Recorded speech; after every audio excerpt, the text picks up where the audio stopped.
Welcome to the Wisdom Circle. To subscribe or follow us on your favorite podcast platforms, please visit us at www.thewisdomcircle.com. Welcome, everybody, to the Wisdom Circle. My name is Tony Ponturo. I'm here with Ray Warren, my good friend of, over 40 years. He's the smarter one. And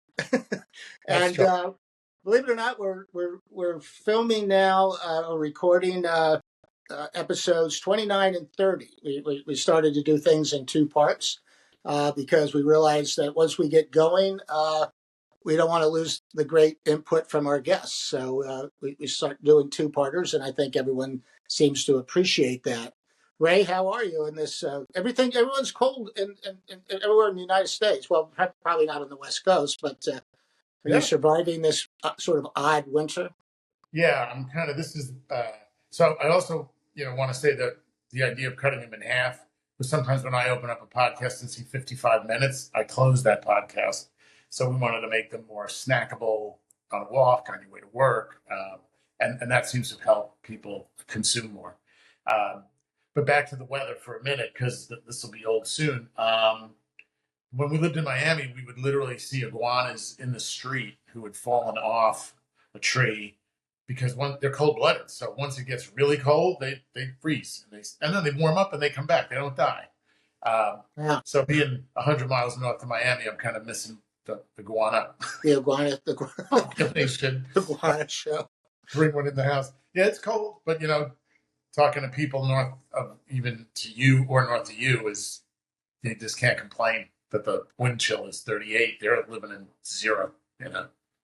No, we in Hilton we got 4 inches of snow, and of course there's not a plow or a shovel in sight, so you just have to hope it melts.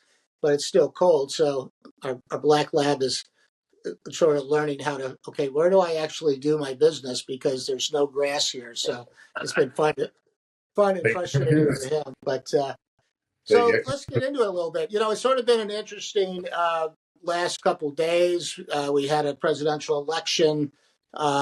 We try to stay out of politics, and we sort of will specifically, but a lot of things have been going on in the sense of executive orders, things like no DEI in the federal, diversity, equality and inclusion for those that may not know what DEI stands for. Back in the NASCAR days, it was Dale Earnhardt Inc. So, so I guess you have to, our friends in North Carolina may need that distinguished. And so you have that going on. You have the federal workers being told to come back to the office. You have, sort of a country that's starting to look more centric to the U.S. versus globalization, tariffs on countries. So we sort of speculated before we came on the air, how will this possibly, we don't have any crystal ball, but how may this impact corporate America and sports leagues, et cetera? So Ray, what do you think? Yeah. It's a different time. Inauguration was Monday. This is Friday, and it feels like a lot has happened. Typically when I used to watch Biden sign orders, they were like 42 Mont Blancs, and he would use them and give them away. Trump's got a giant, what do they call them? Marker. And he just signs away. I don't know if he's read them all, but I think he's making some real impact, some good, some not so good. Again, not to talk too much politics, but there's head scratching all over the place. And I do think that some of it will be good. I'm not sure that bringing people back to work is a bad thing. I think excluding the DEI legislation that was in is nuts. I think birthright is crazy. The impact on, there'll be some serious impact on corporations because I think, and sports. But, when you start reducing the workforce or taking people out of jobs that no one will do, that's impact for those companies. In fact, in meatpacking plants, on farms, things that, and by the way, unemployment's 4.1%. So I'm not exactly sure how that's all going to play out. But hey, it was a pretty good win, pretty solid. And so we're Americans, and we deal with that. I think the global issue is more, all the leagues are trying to go, all the U.S. leagues are trying to go international, and FIFA is trying to, soccer leagues are trying to come to the U.S. And that's going to have all sorts of ramifications, friendly or not. And so I think some of those conversations will get slowed down. So I do think there'll be a slower growth in sports spreading, U.S. sports. And I don't know about, we've got the U.S. World Cup here in 2026, the Club World Cup in 25. I just want to say for the record that Donald Trump and Gianni Infantino had absolutely nothing to do with the World Cup being in the U.S., Canada, and Mexico in 2026. That was done in 2011 to 13, the negotiations after putting the World Cup in Qatar in 2022, and NBC, who owned Telemundo rights, Spanish language, and Fox, who had English language, said, "You've got to be kidding." And so it was kind of like a make good. If you pay us another couple of $100 million, we guarantee it'll be in the U.S. That is long before, and it was based on the regime. Most of them were in jail from FIFA. Most of them were at least convicted. So Gianni had nothing to do with it. And Donald Trump had nothing to do with it. And when Brian Moynihan of Bank of America thanks them, I just want to get the record straight here. Yeah, I think both of us, and anyone in any business that's behind the scenes, I was talking to, I've become a big fan, watched all 10 episodes of Landman with Billy Bob Thornton about the oil business. So I have a neighbor down here who was in the oil business in Canada as an executive. And I said, "I'm sure you're watching." He goes, "Yeah, I am. But, it's not exactly the way they're depicted." Well, we know that it's made for TV, about the oil business. So it's always difficult when you're an insider to realize, well, really, whether it's FIFA and their organization or it's the IOC, people forget in the United States, there's the U.S. organizing committee, there's the LA 28, but there's no federal funding. It's all private money, that goes after these assets. And then they have to then go and raise billions of dollars of sponsorship dollars and broadcast dollars to do it. So it's really a hands-off by the federal government, awarded by 238 country entities called FIFA and the IOC. So it's a lot more complicated. We tend to, do a broad stroke on things and all sort of topics. But just for those who are listening, understand that, it's sort of the same thing with Formula One.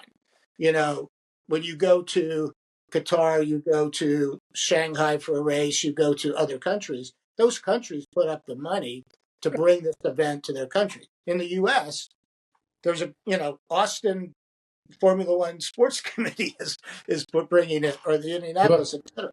So here's a prediction. The devil is in the details is kind of what circling what you said. It's the devil's in the details. There are 15 in the U.S. and 10 outside. There are 25 cities, I believe is the number, that have really no idea what's going on with the World Cup in 2026. These countries have all put up giant sums of money, to your point. They're not countries, these cities, as you said, It's private. They've all agreed to alter their stadiums to fit the FIFA pitch. And FIFA is not telling them a whole lot yet. I mean, it's starting to come, but they're so far behind, it's laughable.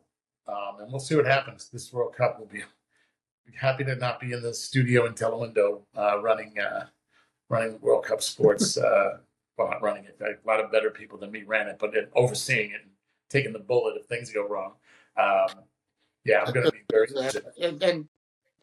And what I always beat this drum sometimes way too much is I always like to remind the consumer, us, the people, really underwrite sports. Both, Exactly. we're buying the tickets, we're buying the beer, the soft drink, the technology.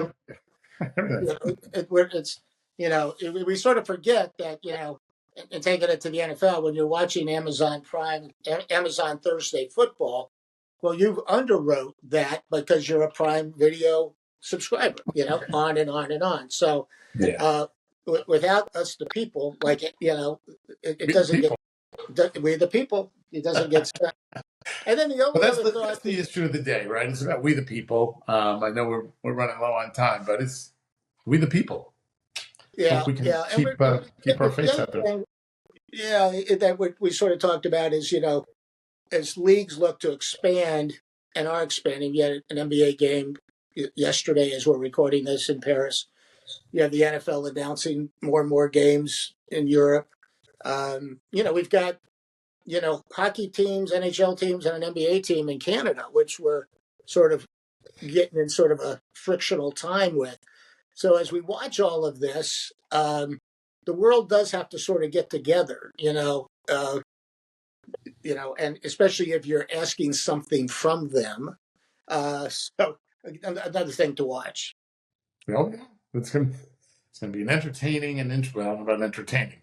It's gonna be an interesting 3+ years. And now there's legislation. I know we have to wrap this because we're over the 10-minute mark, but Yeah. Someone's entered legislation that they should amend the Constitution so that a president can serve, who's not served 2 consecutive terms. So it's not about a limit on 2 terms, it's about 2 in a row. And this way Trump can run again. God, I mean, listen, I don't want anything bad to happen to people, but that's a long way away when you're 78 or 9 years old. But yeah, interesting time. Interesting time. Well, to bring a little perspective on all this, we always like bringing in, uh, a younger voice. I'll put it that way, and someone who's living in the generation of time that we're living in right now. Hannah Sorkin's our guest. We'll be bringing her on in just a second. Hannah, among other things, worked at my old company for 6.5 years at Anheuser-Busch and enjoyed it very much. Worked in sales, worked in sports sponsorship, and learned, and I was kidding her before we came on the air, that when I was there, you were able to build up the sponsorships from 1 to call it 200. When she got there, okay, the 200 sponsorships were there.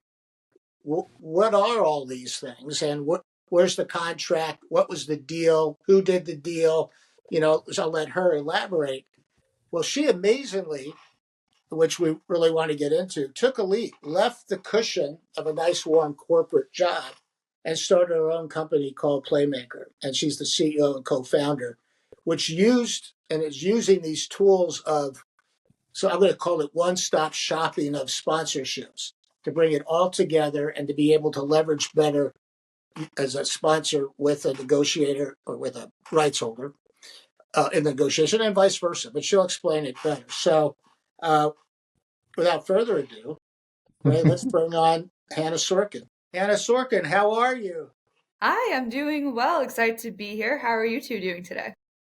We're doing good. Did we describe you okay leading into the actual conversation here?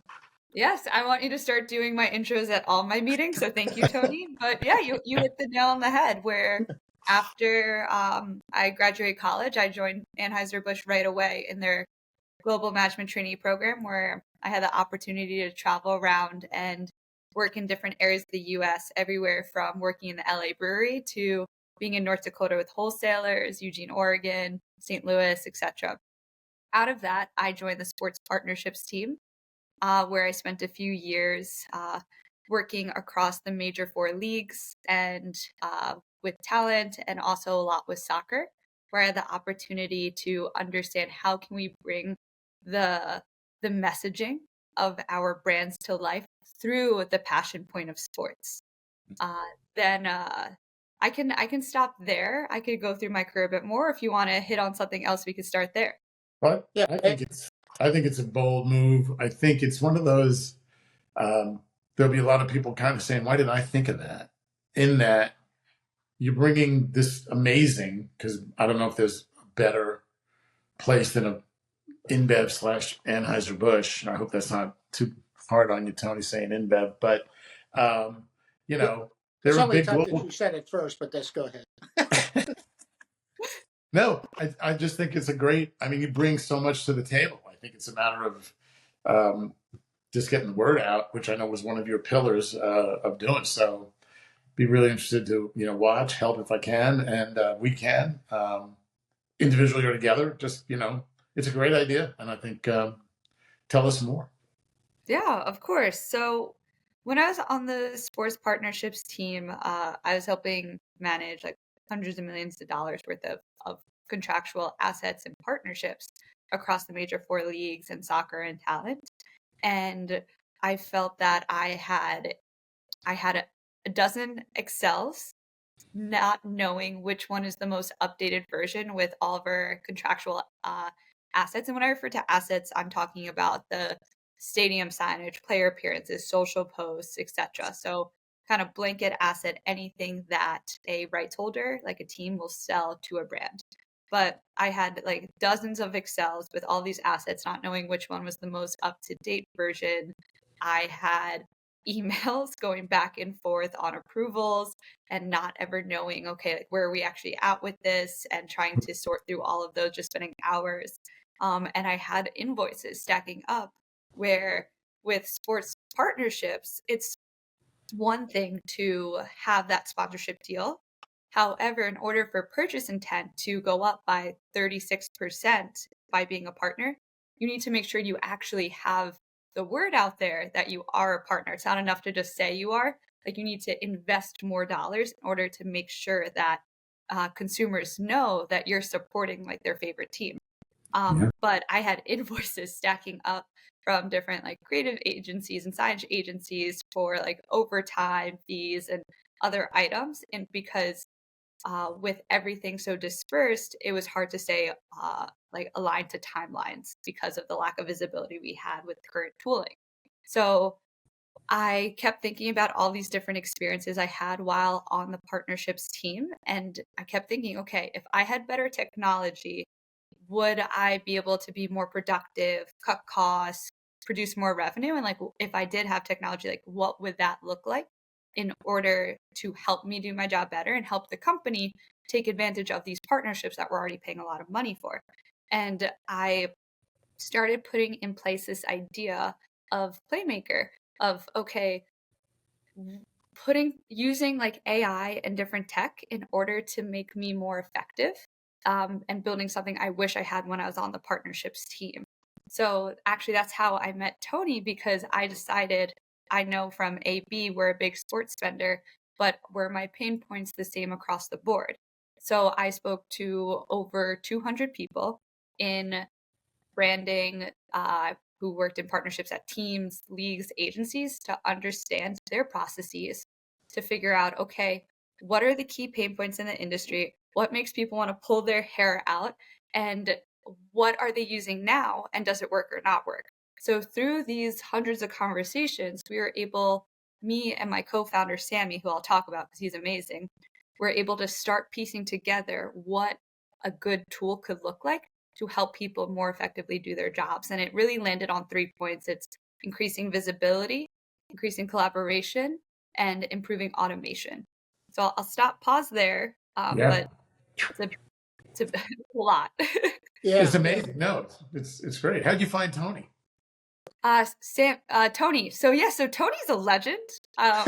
In his own mind. Absolutely. He's a Tony legend in his own mind. Tony's a legend in the industry. And Yes, he so is. when I wanted to first just getting people's thoughts and feedback and hear about their experience with partnerships, I knew of Tony. Tony had no idea who I was. And I reached out to him on LinkedIn. And I did not think he was going to respond, but I wrote him a message saying I would love to just get his thoughts on the idea I have. It was just an idea at the time. And Tony responded. We set up a call, and he was extremely, extremely generous with his time and told me about his experience. We hit it off. I've read his book now. Yeah, and but now we got you on the podcast. It's like, well, what hit me, and and Ray, you talked to a lot of people over the years, is that I was always surprised when we were doing the deals back before Hannah got there, is in many cases how unprepared the seller was. You would say, okay, you want $1 million, making up numbers, for the beer category, and here's some assets you get, but how did you come up with that number? And they would go, well, we need $5 million. So we're going to go get $1 million from the beer, the soft drink, the car. That was sort of the logic. And so if you could have a better approach, meaning as the buyer, to say, well, let us give you some logic to what you're selling, and and the numbers and the reach and the opportunity, we get $700,000. So now let's start the negotiation. And how can you put more value? And what Hannah hit on, which we had to keep drumming ourselves back in the days where you're just accumulating. That was the thing from 82 to probably call it 92. We were in the spirit of accumulating assets, right? Because things were moving so fast. And then you had to say, okay, now we've got this war chest. We're spending a lot of money. Now, how are we using them to actually impact the consumer and reach? I mean, we were seeing benefits, obviously, but how can you do it better? Because you went from NASCAR, using that as an example, where it used to you could get the whole car for $5 million. Then they wanted now $15 or $20 million. So that became a whole different conversation. So I was impressed with Hannah saying, okay, well, let me clear all the paperwork. Let's get what do we really have here, and how can we communicate to ourselves, the seller, as well as, I think, Hannah, you can articulate this now better than I, but your whole distribution system, your wholesalers, how are they going to use the asset in the market? Because if you bought the rights to the New York Yankees and you have the logo and they're not using it in the market, it's like, well, why did I buy it? Exactly. So that's what we're looking to do is we're looking to bring visibility, because if people are paying for these assets and they're going to waste, how can we provide tooling that gives them the ability to make sure that they will no longer have any leakage, and then that they're able to more effectively use the assets? Because also, here's another thing where if you don't have visibility on the timelines of when something is due, you could get to the end of the season, you could see you have like 5 social posts left, and either it's like use it, lose it, but the last thing you want is to be able is just use social posts with a logo slap that maybe isn't the ideal time to post because it's towards the end of the season, the team didn't make playoffs, or just not use it at all, which would be awful. But being able to provide, again, that tooling for people to more effectively manage, plan, and execute their partnerships. And on the team side, because through these conversations, like I have the brand perspective, so I was able to learn more about the seller side. More effective inventory management was a pain point that we learned. So, for example, if you have a ton of different inventory and there are 2 people on the sales team trying to sell the same asset and they don't have visibility into that, and it's a finite resource, what happens when both sell it to different partners and there's only one? And that actually is more common than I realized. And so we've also built tooling to help make sure that people have visibility into, okay, who else is selling this? What's going on here?